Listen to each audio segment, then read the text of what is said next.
everybody, welcome to Yoganuary Day 20.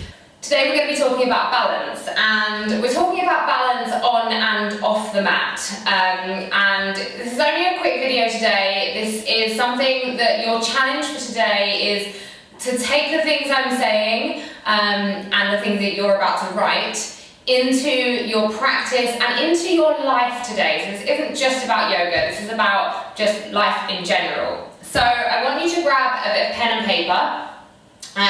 So pause me now if you don't have one and run and get one.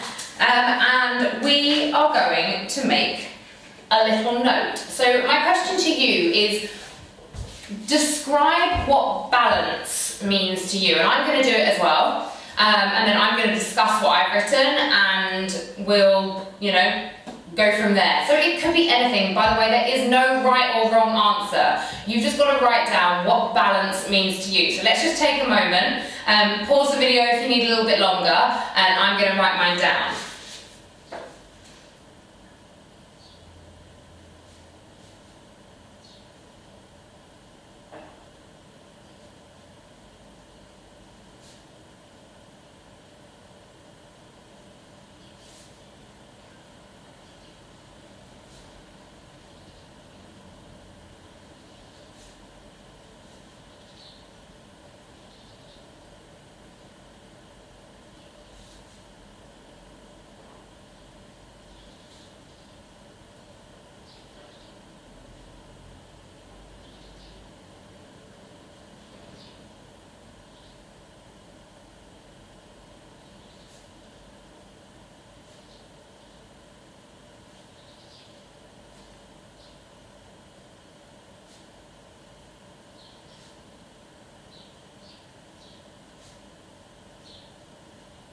Okay, so I've written mine. Like I said, if you need a bit more time, just pause me now.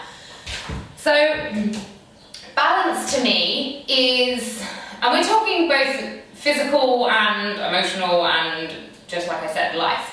Balance to me is, it's constant. It's something that is a constant throughout our life. It's not like, oh, I've got balance and I'm done.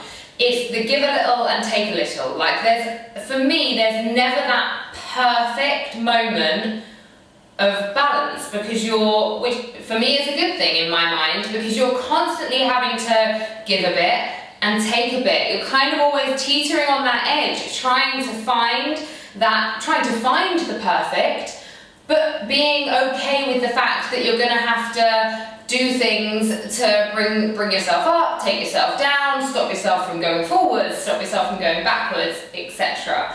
I wrote, it's about finding the happy, but knowing it can change and knowing that you can deal with the change. So balance is like I say, it can be something so simple, can't it? It can be like, okay, I'm a bit cold at the moment, I need to balance myself out, so I need to go and get a jumper, or I need to put the heating on just to get myself to that level where I've got that happy medium of being like hot and cold. So I'm talking about balance in all things, and that is it for me. It's this constant thing that we work on, and it's not like a struggle. It's not like, oh my God, I'm constantly working. It's just, that is what life is for me. So I want you guys just to have a look at what you've written, take on board obviously what I've said, but you may not agree with anything that I've said, and you may think, okay, yeah, what Kat's saying works. Like I say, there is no right or wrong.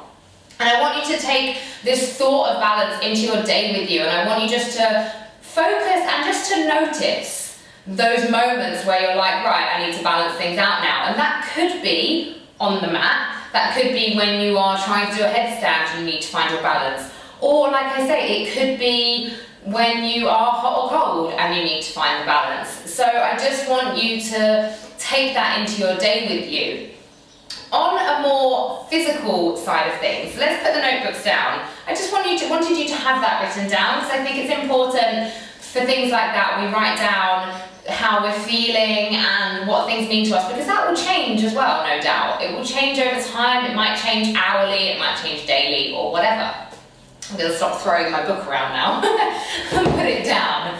So just coming on, if you've got a mat there, I just want you to come onto the mat and just work through a few little bits and pieces with me. And this is about being aware of balance in the body and working out where we keep ourselves stable from. So I spoke to you last week about your bandhas, and I said about them being our energy locks and our seals and the things that keep us held up and held together and the things that stop energy floating away. And that has a lot to do with our control and our balance.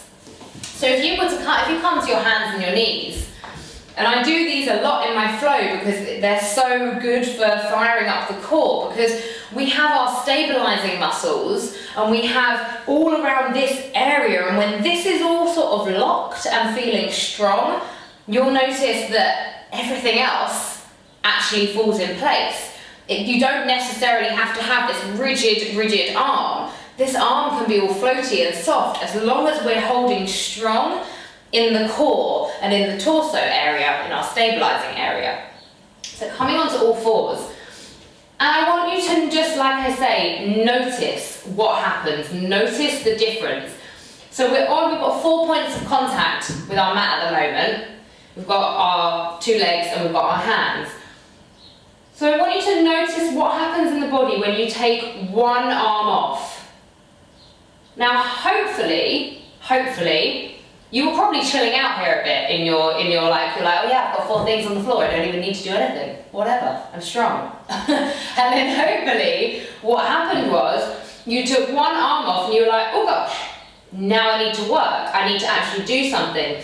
So what happened, maybe, I hope, is that this part of us down here, our like inner core muscles, they fired up and they were like, right, I'm gonna keep you strong. And then maybe you might have noticed the weight shift a bit. You may have noticed the body kind of be like, oh, maybe I should throw some weight over here so that I'm not lopsided. So it's all about just those teeny tiny movements and noticing and being aware of the effect that a movement has in the body.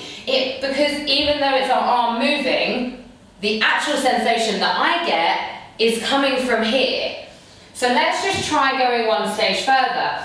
And if you want to be doing this in downward facing dog, by all means do. It's just a little bit more of an advanced way of doing it, and then you'll really notice kind of things starting to wobble. And it's a really good progression from all fours. So taking the right arm out, okay, so we've noticed where we've had to shift, what we've had to do to be here. I want you to keep breathing here, and then I want you to take the left leg away. And then it was like, oh gosh, now I really need to work.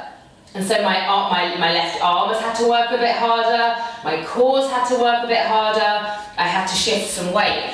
And so I just want us to learn about where we find that balance, and knowing that that balance doesn't need to be rigid and still and non-moving. It's something that we work with. It can be, we can wobble, and that's fine, because wobbling is what helps us find that center point of the balance. So like I say, if you wanted to do this in downward facing dog, you'd come to your downward facing dog, take off one arm, be like, okay, we've got this, and then take off one leg and be like, oh gosh, I haven't got this. I'm just kidding, I reckon that you've got this. So that is today's video. Hopefully you've enjoyed that, and it's given you a kind of new way of looking at things, and something that you can take with you on your day, be it today, be it tomorrow, whatever. I just want you guys to think about balance in all ways, shapes and forms. Thank you so much for watching, and I will see you tomorrow.